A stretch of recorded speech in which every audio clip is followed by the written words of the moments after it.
Welcome back friends. तो आज हम VLW एग्ज़ाम के रिलेटेड बात करने वाले हैं। जितने भी एस्पिरेंट VLW एग्ज़ाम की तैयारी कर रहे हैं वो ये वीडियो एंड तक ज़रूर देखें।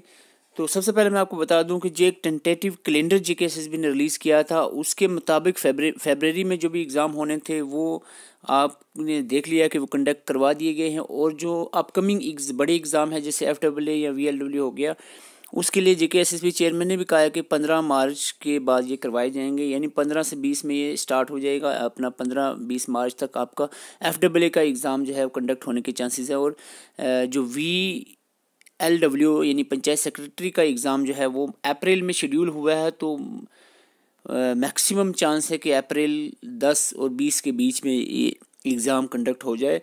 तो अगर हम एक अंदाज़ा लगाएं, आपको कैलेंडर के हिसाब से देखते हैं। तो अभी की अगर हम बात करें तो आज हमारी यहाँ पर 21 डेट हो चुकी है। तो यहाँ पर 4 और 3 7 दिन यहाँ पर फरवरी के हमारे पास बच रहे हैं। और अगर हम मार्च की बात करें तो यहाँ पर 31 डेज़ यहाँ मार्च के हैं, यानी एक पूरा महीना है। और अगर अप्रैल की 16 को हम अप्रॉक्सीमेटली मान के चलें कि एग्ज़ाम जो है 16 अप्रैल को होना है VLW का, तो हमारे पास यहाँ पर भी 14 डेज़ यहाँ पर हमारे पास आते हैं। तो 7, 31 और 14 जो है कितने हो जाते हैं, 2 and 5 52, यानी अप्रॉक्सीमेटली हमारे पास 50 डेज़ बचते हैं, 50 दिन। देखो कुछ अरसे पहले ही मैंने एक वीडियो डाली थी जिसमें आपको बताया था कि आपके पास 100 डेज़ हैं, अपनी प्रिपरेशन कंटिन्यू रखो। तो आज देखो कुछ ही अरसे की बात है, तो आज हम आपको बता रहे हैं कि यहाँ पर आपके पास बचते हैं 50 दिन, ओनली 50 डेज़। और इसमें भी जो अप्रैल के लास्ट डेज़ होंगे, कुछ डेज़ अप्रॉक्सीमेटली 10 डेज़ इसमें से निकाल दो जो लास्ट फाइनल रिवीजन के लिए होगी। तो हमारे पास जो है नेट शेल में हमारे पास जो बचते हैं, अगर हम देखें तो नेट हमारे पास बचते हैं डेज़ कितने, 40 दिन हमारे पास बचते हैं। तो अगर हम इसको सब्जेक्ट वाइज देखने की कोशिश करें, देखो जो एस्पिरेंट सीरियस हैं, हालात के मारे हैं, जॉब चाहिए है, बेरोज़गारी से तंग हुए हैं और वो चाहते हैं कि जॉब मिल जाए, लाइफ कुछ सेटल हो जाए, तो वो हमारी वीडियो ज़रूर एंड तक देखें और बात को समझने की कोशिश करें। और अगर आप अमीरज़ादे हैं, पैसा आपके पास खुला है, बिज़नेस है, प्रॉपर्टी है, टेंशन की कोई बात नहीं है, तो उन सब से मेरी एक रिक्वेस्ट है कि आप फ़िलहाल के लिए चलते बने। और जितने भी दुखियारे हैं जो चाहते हैं कि हम एग्ज़ाम क्वालिफाई कर लें और चाहत है उनके अंदर, एक मोटिवेशन है कि हम एग्ज़ाम क्वालिफाई कर सकते हैं, तो वो हमारे साथ ज़रूर जुड़े। आइए बात करते हैं। ये बात फिर से दोहराने की ज़रूरत नहीं है कि हमारे VLW के एग्ज़ाम में 5 सब्जेक्ट हैं, जिसमें जनरल अवेयरनेस का थोड़ा सा मैं ब्रीफली बता दूं, आपका 20 मार्क्स का ये जनरल अवेयरनेस है। इसके बाद आपका कंप्यूटर जो है वो आपका 25 मार्क्स का है। रीजनिंग जो है यहाँ पर 20 मार्क्स की है। इसके बाद इंग्लिश जो है आपकी 20 मार्क्स की, और मैथमेटिक्स जो है आपका यहाँ पर 15 मार्क्स का है। तो इस तरह से 5 सब्जेक्ट आपके पास टोटल में है। अगर हम एक एक सब्जेक्ट को देखें, यहाँ पर आपका सबसे पहला अगर हम सब्जेक्ट देखें वो है आपका जनरल अवेयरनेस जो 20 मार्क्स का है। तो मैं थोड़ा सा आपको पूछूंगा एज अ टीचर, क्योंकि मैं 5 साल टीचर रहा हूँ, अभी मैं as a account assistant work कर रहा हूँ। तो लेकिन वो टीचर वाली जो होती है ना, वो कीड़ा मुझसे मेरे अंदर से निकला नहीं है जो टीचर वाला। तो इसीलिए मैं स्टूडेंट्स की तरह ही आपसे पूछता रहता हूँ बीच में, भाई जैसे होमवर्क चेक करते हैं या आपने क्या किया। तो मैं आपको अभी पूछूंगा, क्या आपने जनरल अवेयरनेस का जो सिलेबस है इसको समझकर इसके सिलेबस के अकॉर्डिंगली अपनी प्रिपरेशन की कि नहीं की। वो एस्पिरेंट बड़े ही बेवकूफ़ होंगे और जो कहते हैं कि हमें पढ़ने के लिए कुछ मिल नहीं रहा है। आजकल बेशुमार सोर्सेज हैं, बुक्स हैं, नोट्स हैं, यूट्यूब पर हज़ारों के लेक्चर्स हैं, हिसाब से लेक्चर्स हैं, गूगल्स पे MCQ हज़ारों के हिसाब से आपको मिल जाएंगे। ढूंढने वाले बनो, पढ़ने वाले बनो, चीज़ें कम नहीं हैं। और समझने वाले बनो, चीज़ें आपको कहाँ से पढ़नी है और किस तरह से पढ़नी है और क्या पढ़ना है और क्या नहीं पढ़ना है, ये चीज़ आपने समझना है। ये तो बाद में समझोगे, पहले तो ये समझो कि आपने पढ़ना है, आपने एग्ज़ाम क्वालिफाई करना है, बाकी चीज़ें आपने नहीं सोचनी है। ये सबसे पहले आपके अंदर ये बात होनी चाहिए। अगर हम बात करें एक सिंपल वे में सिलेबस को देखने की कोशिश करें, तो हमारे पास सबसे पहले आता है मॉडर्न हिस्ट्री, आपकी जनरल अवेयरनेस। क्या आपने मॉडर्न हिस्ट्री यानी फ्रीडम स्ट्रगल जो है पूरा अच्छे से पढ़ा है कि नहीं पढ़ा है, मुझे बताएं। अगर आपने पढ़ा है 1857 का जो रिवॉल्ट हुआ था उसके बाद स्पेशली आपने ख़ास तौर पे उसके बाद जितने भी इवेंट्स हैं, इंडियन नेशनल कांग्रेस हो गया या सोशल रिलीजियस कल्चर्स रिफॉर्म्स आए हैं उसके दौरान, उस 18वीं सेंचुरी 19वीं सेंचुरी के दौरान उन सारी चीज़ों को देखा आपने। हो सके तो एडवेंट ऑफ यूरोप से आप स्टार्ट करो, जो यूरोपियन आए, फिर अंग्रेज़ आए, जो बैटल ऑफ प्लेसे, बुगजार, ये जो बैटलें हैं, थोड़ा सा पीछे से अगर आप थोड़ा सा बेस बना कर आते हो तो आप स्मूथली जो है हिस्ट्री, मॉडर्न हिस्ट्री को लेकर आगे आप चले जाते हो। और जब 1905 के बाद की जो मॉडर्न हिस्ट्री है, पार्टीशन ऑफ बंगाल के आगे के जितने भी इवेंट्स हैं विद डेट, आपको ये सारे इवेंट्स 1905 के बाद के अच्छे से 1947 तक इसको बड़े प्यार से पहुंचाना है और इसको अच्छे तरीके से समझ के, ये अब मैं नहीं कहूँगा कि मैंने जो 8 वीडियोज़ में मॉडर्न हिस्ट्री कंप्लीट किया सिर्फ वही देख के लिए या वही नोट पढ़ लिए बस। आप चाहें तो डिफरेंट चैनल से, ज़रूरी नहीं है जम्मू कश्मीर के चैनल ही से पढ़ें। जम्मू कश्मीर में JKSSB में स्पेसिफिक टॉपिक जो होते हैं वो हम डिस्कस करते हैं, लेकिन इसके अलावा जो जनरल, जैसे मॉडर्न हिस्ट्री चाहे वो कोई भी इंडिया का एग्ज़ाम ले लो, उसमें मॉडर्न हिस्ट्री एक जैसी होती है, तो कहीं भी किसी भी चैनल से आप चीज़ों को देख सकते हो और नोट्स, बुक्स, हर तरह की बुक से आप पढ़ सकते हो। तो ये अच्छे से आपने पढ़ी होनी चाहिए। अगर नहीं पढ़ी है तो डट लो, कमर कस लो और लग जाओ। पॉलिटी की बात करें तो बहुत बेसिक सी पॉलिटी यहाँ पर पूछी गई है। कहीं आगे आपको पार्लियामेंट प्रेसिडेंट में जाने की ज़रूरत नहीं है। यहाँ पर सिर्फ प्रियम्बल, फंडामेंटल राइट्स, DPSP और फंडामेंटल ड्यूटीज़, सिर्फ यहाँ पर इतने ही टॉपिक हैं। हालांकि आपको चाहिए कुछ बेसिक जो मेकिंग ऑफ कॉन्स्टिट्यूशन और सोर्सेज के रिलेटेड भी आपके पास नॉलेज होनी चाहिए। उसके अलावा यही 4 टॉपिक हैं जो आपके सिलेबस में क्लियरली मेंशन है और यही आपने अच्छे से पढ़ने हैं। पॉलिटी की बात यहाँ पर ख़त्म होती है। ये आपको होना चाहिए, बिल्कुल एग्जैक्टली होना चाहिए और फिर इसको टिक करना है, भाई ये बिल्कुल है, ठीक है, ये मॉडर्न हिस्ट्री भी है, okay okay, very good. Indian geography की बात करें तो पॉलिटिकल फिजिकल डिवीजन जो इसमें आपने पढ़नी है, फिजिकल फिजियोग्राफी जो है इंडिया की, वो आपने गो थ्रू करना है उस पर। और क्लाइमेट और क्रॉप, और ख़ास करके क्रॉप के रिलेटेड आपने अच्छे से पढ़ना है, जो एग्ज़ाम में क्वेश्चन देखने को मिल सकते हैं। इसके साथ मैं बात करूँगा ट्रांसपोर्ट एंड कम्युनिकेशन का जो टॉपिक है, इस पर भी आपका एक होल्ड होना चाहिए। इस पर भी आपने थ्योरी और MCQs इस पर अपने पढ़े होने चाहिए। तो इस तरह से आपका एक प्रॉपर वे में जियोग्राफी का सब्जेक्ट यहाँ पर कंप्लीट होता है। ठीक है। इकॉनमी की बात करें तो इकॉनमी जो है यहाँ पर बेसिक तरह की इकॉनमी आपने पढ़नी है, क्योंकि यहाँ पर प्रॉपरली मेंशन नहीं किया गया सिलेबस, VLW के सिलेबस में इकॉनमी को। तो मैं कहूँगा यहाँ पर डेमोग्राफी सेंसस जो अलग से भी मेंशन है, ये इकॉनमी का एक टॉपिक है। इन्फ्लेशन को हो सके तो इसमें एक नज़र लगा लो, इसकी कुछ टाइप्स को भी देख लो। सस्टेनेबल डेवलपमेंट गोल्स या सस्टेनेबल डेवलपमेंट के रिलेटेड जो है ये आपको नॉलेज होनी ज़रूरी है। इकॉनमी का एक बेसिक टॉपिक है।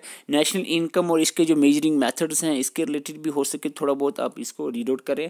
और जो बैंकिंग सिस्टम है, RBI या अदर बैंकिंग सिस्टम का जो थोड़ा बेसिक आइडिया है वो भी आपके पास मेरे ख्याल से होना चाहिए। तो इकॉनमी का इतना काफ़ी है। जो FAA की इकॉनमी है उसमें आपने नहीं घुसना है। कास्ट का, सप्लाई का, प्रोडक्टिविटी का कंसेप्ट जो है उसमें आपने बिल्कुल नहीं जाना है फ़िलहाल के लिए।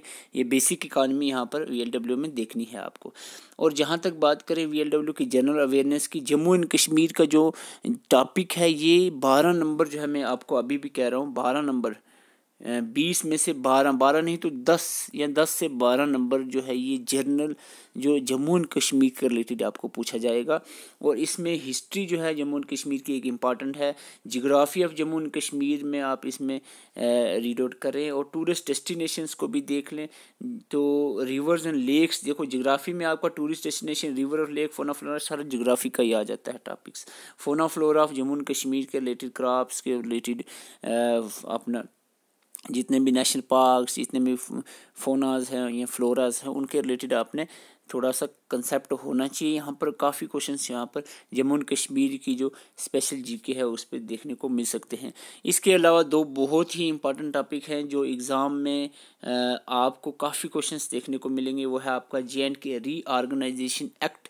अभी मैंने एक क्विक रिवीजन वीडियो चलाई है, इसमें ऑलमोस्ट सारी चीज़ें हमने कवर की। टेलीग्राम पे इसका जो इस टॉपिक का मैंने PDF भी डाला है, बिल्कुल सिंपल वे में इसको बनाकर डाला है। आप ज़रूर टेलीग्राम में विज़िट करें और उसका लिंक डिस्क्रिप्शन में मिल जाएगा।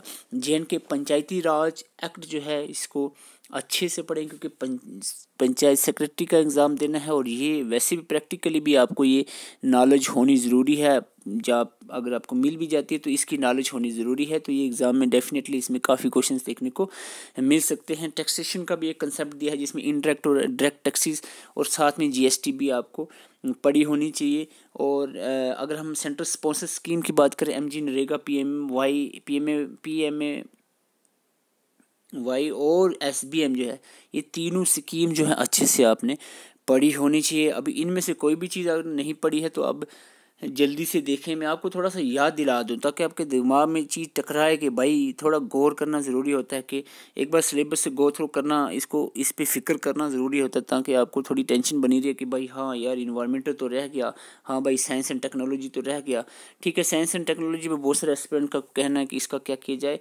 देखो, थोड़ा सा बेसिक जनरल साइंस का आइडिया तो आप सबके पास होता ही है।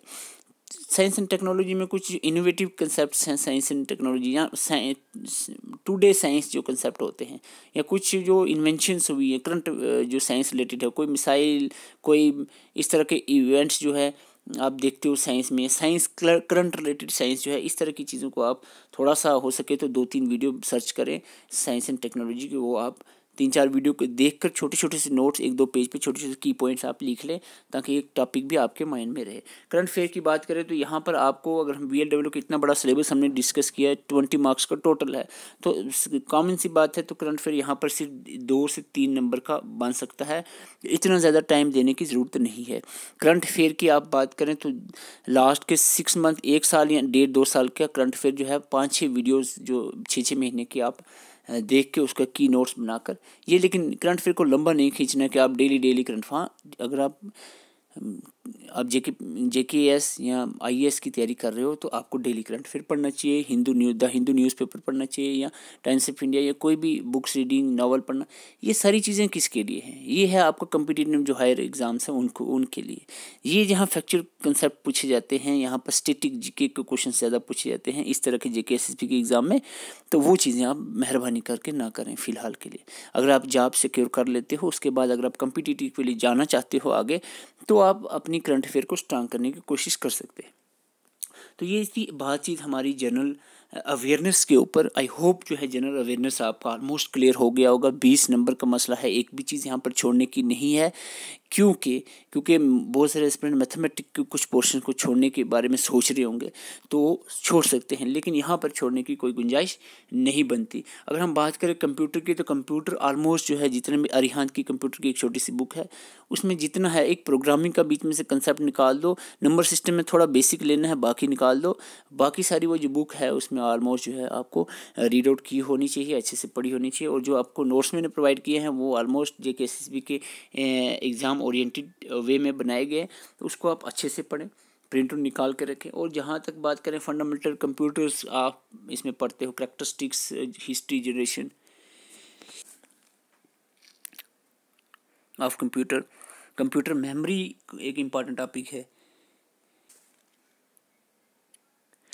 इसके बाद इनपुट और आउटपुट डिवाइसेस के रिलेटेड आपको नॉलेज होनी। इंटरनेट और नेटवर्किंग पे से 4 क्वेश्चन लगभग पूछे जाएंगे। सॉफ्टवेयर का जनरल जो क्लासिफिकेशन है, और इसके बाद जो एप्लीकेशन सॉफ्टवेयर हैं ये जो एप्लीकेशन सॉफ्टवेयर हैं, ये आपके सामने MS Word, excel, power MS access, तो यहाँ से आपको क्वेश्चंस पूछे जाएंगे। और 2 टॉपिक मैं यहाँ पर बता देता हूँ। एक आपका एब्रीवेशन यानी फुल फॉर्म्स, और दूसरा आपका आ गया शॉर्टकट कीज़। ये जो 2 टॉपिक हैं ये अच्छे से आपको तैयार होने चाहिए। मैं कहूँगा यहाँ 225 में से 8 से 10 क्वेश्चन जो है इन 2 टॉपिक से, एब्रीवेशन और शॉर्टकट कीज से पूछे जाएंगे। वायरस और एंटीवायरस, PDF और ओपन सोर्स टेक्नोलॉजी से भी आपको 4-5 क्वेश्चंस देखने को मिलेंगे। तो यहाँ पर ये टॉपिक भी आपका अच्छे से होना चाहिए। Role of information technology, IT के जो रोल है, इस पे भी एक आध क्वेश्चन आपको देखने को मिल सकता है। तो ये कंप्यूटर है, इसको ऑलमोस्ट आपको अरिहंत की बुक से पढ़ना चाहिए, नोट्स वगैरह से पढ़ना चाहिए, और वीडियो जितने भी हो सके करने चाहिए। और MCQs बेशुमार आपने किए होने चाहिए, नहीं किए हैं तो एटलीस्ट आप पर डे का 500 MCQs का टारगेट रखें। खाली MCQs नहीं पढ़ने हैं, आपको थ्योरी भी पढ़नी है। अगर आप 6 घंटे पढ़ रहे हो, 2 घंटे MCQ, 4 घंटे आपकी थ्योरी पे जाने चाहिए। और अगर आप 1 ही घंटा दिन में पढ़ रहे हो उसको छोड़ो, 1 घंटे को इसलिए पढ़ रहे हो उसको छोड़ो और अपना कोई और काम धंधा ढूंढो। जहाँ तक हम बात करें रीजनिंग 20 नंबर की रीजनिंग आपको पूछी जाएगी। देखो ये स्कोरिंग सब्जेक्ट्स हैं और ये आप कर भी सकते हो। जनरल अवेयरनेस की बात हो, अगर आप ज़्यादा इंटेलिजेंट नहीं भी हैं, अगर मेहनत करेंगे तो ये हो सकता है, कोई मुश्किल नहीं है, ठीक है। अगर आप कंप्यूटर पे आपकी कोई होल्ड नहीं है, कंप्यूटर का आपको सी भी नहीं आता है, फिर भी अगर आप मेहनत करते हो तो हो सकता है, ठीक है। इस तरह से रीजनिंग को अगर आप कोशिश करोगे, अगर आपने कभी नहीं पढ़ी है, कोशिश करोगे समझने की, बार बार वीडियोस देखकर, अलग अलग चैनल से वीडियोस देखकर टॉपिक पर टॉपिक की, हाँ जैसे सीरीज़ को सीरीज रीजनिंग में नंबर सीरीज़ आपने सर्च किया, लेटर सीरीज सर्च किया, सिमेट्रिक सीरीज सर्च किया, तो उनकी डिफरेंट वीडियोस देख के समझ के की नोट्स बनाए, फिर उसी टॉपिक पे MCQs रात को अच्छे से करें ताकि वो टॉपिक आपके दिमाग में घुसे।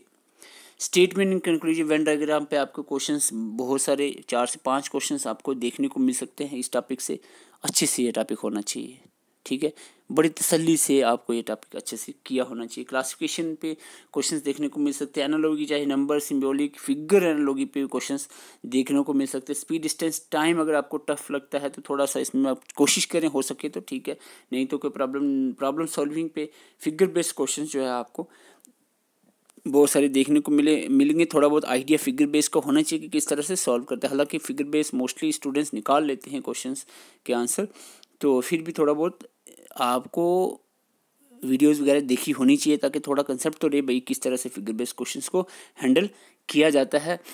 इंग्लिश की बात करें तो ये छोड़ने वाली चीज़ नहीं है, क्योंकि इंग्लिश भी यहाँ पर 20 नंबर कैरी कर रही है। ये एक बड़ा नंबर है।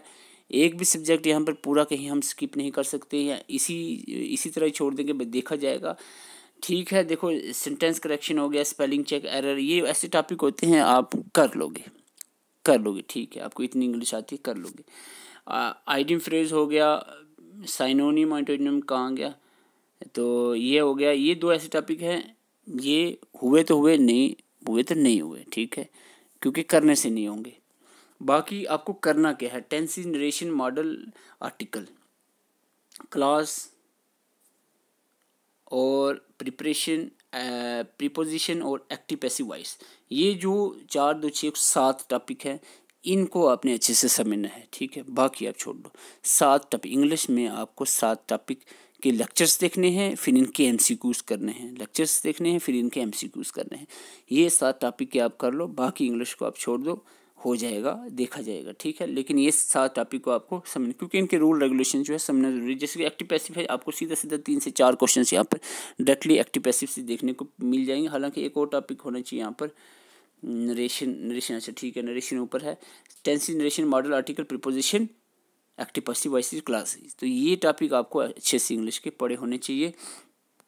तो ये मैथमेटिक में बात, क्योंकि मुझे मैथमेटिक खुद नहीं आता कुछ भी, तो मैं इस पर बोलूँगा नहीं, ठीक है। 15 मार्क्स का हो सके, अगर आप बैकग्राउंड मैथमेटिक का नहीं है आपका तो आप उसमें 5-6 मार्क्स स्किप कर सकते हो, बाकी आप उसमें अच्छे से तैयार करके जाइए। जो आपको बेसिक जैसे एवरेज हो गया, टाइम वर्क हो गया, इसके ऐसे टॉपिक जो समझ सकता है बंदा, रीजनिंग लेवल के टॉपिक्स होते हैं, तो ये आप इनको समझे और ताकि आप 5-6 नंबर जो है 15 में से कहीं स्कोर कर पाओ।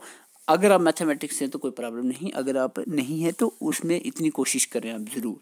तो बाकी जो सबसे बड़ी चीज़ होती है, बड़ी दुखी लोग मुझसे कांटेक्ट करते हैं, बड़ा इमोशनल होता हूँ मैं, तभी बहुत बिजी शेड्यूल में से टाइम निकाल के मैं कोशिश करता हूँ कि आपको स्टडी के साथ टच किए। मेरे 50-40 क्वेश्चन डालने से, कोई क्विक रिवीजन सेशन डालने से, यहाँ पर स्ट्रेटजी बताने से कुछ नहीं होना। बस मैं यही चाहता हूँ कि आपको थोड़ा सा एक्टिवेट रखा जाए, आपको एहसास दिलाया जाए कि भाई एग्ज़ाम हो जाएगा, बाद में पछतावा ना हो जाए।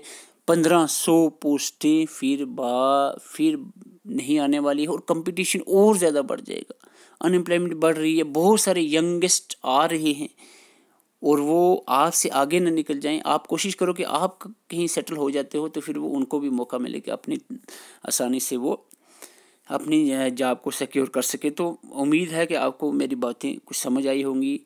तो अगर समझ आई हैं तो मैं फिर से रिक्वेस्ट करूँगा कि अपने प्रिपरेशन को बढ़ाएं, टाइम ज़्यादा से ज़्यादा आप स्टडीज़ को दें बिना इधर उधर सोचे। देखो मैं अभी अल्हम्दुलिल्लाह सेटल हूँ, मतलब जॉब भी है 5 लेवल की, और भी सिस्टम अच्छा चल रहा है, मतलब सब सिस्टम ठीक है। फिर भी मैं 5-6 घंटे 4 घंटे लगभग कहीं ना कहीं स्टडी में लगा देता हूँ। चाहे मैं फ़िलहाल किसी एग्ज़ाम की तैयारी नहीं कर रहा हूँ, फिर भी चाहे कहीं आपके लिए कोई कंटेंट तैयार करना या सोचना या कुछ इधर उधर जनरली लगा, तो आपको तो ज़रूरत है। देखो मैं, यकीन मानो, मैं यूट्यूब पे जैसे कोई वीडियो, कोई कॉमेडी चैनल पे कुछ ऐसा या शॉर्ट्स, ये सारी चीज़ें नहीं देखता। हालांकि मैं इसको सोचूं यार मुझे क्या देख लो, लेकिन नहीं देखता। फिर भी मैं स्टडी कंटेंट ही देखता हूँ, हालांकि ज़रूरत नहीं है अभी फ़िलहाल एट प्रेजेंट, लेकिन आपको ज़रूरत है। अगर आप टाइम वेस्ट करते हो किसी भी इस तरह की चीज़ों में जहाँ पे आपको टाइम वेस्ट नहीं करना चाहिए, तो मेरे ख्याल से थोड़ी सी सोचने की ज़रूरत है आपको। ठीक है, बहुत से एस्पिरेंट लगे हैं, मेहनत कर रहे हैं, ठीक है, मैं उम्मीद करता हूँ कि आपकी मेहनत ज़ाया नहीं जाएगी। तो जो एस्पिरेंट अभी भी कहीं गलत जगहों पे अपना टाइम वेस्ट करते हैं, कहीं यूट्यूब पे वीडियो देखना, शॉर्ट देखना, या कोई भी फेसबुक, व्हाट्सएप, गेमिंग वगैरह, इन चीज़ों पे टाइम वेस्ट कर रहे हैं, मेरी रिक्वेस्ट है कि भाई कम से कम 50 दिन के लिए ये काम छोड़ दें, और 50 दिन एक बार अपनी लाइफ के लिए देखें। आपकी लाइफ होपफुली जो है सेटल हो जाएगी। उसके बाद आप चाहें तो जो मर्जी कर लेना। Thank you so much. Channel पे अगर आप नए हैं तो ज़रूर हमारे प्लेलिस्ट में विजिट करें, उसका लिंक डिस्क्रिप्शन में है। उनमें आपको वीडियोस मिल जाएंगी VLW के रिलेटेड 3 सब्जेक्ट का, बहुत सारे हमने वीडियोस डाली हैं, और क्विक रिवीजन सेशन और MCQs भी हज़ारों के हिसाब से हमने अपलोड किए हुए हैं, तो आप ज़रूर देखें। अगर आपको हमारे नोट्स चाहिए उसका लिंक भी डिस्क्रिप्शन में मिल जाएगा, तो नोट्स भी आप ले सकते हैं। 3 सब्जेक्ट के आपको नोट्स वहाँ पर मिल जाएंगे, और मॉक टेस्ट अगर अटैम्प्ट करना चाह रहे हैं वो भी आपको लिंक मिल जाएगा। हमने कोशिश की है कि आपको काफ़ी कंटेंट प्रोवाइड किया जाए, खास करके 3 सब्जेक्ट पे जो हमने कोशिश की है उस पे वो एटलीस्ट वो चीज़ें आप ज़रूर रीड आउट करें। तो thank you for watching, thank you so much.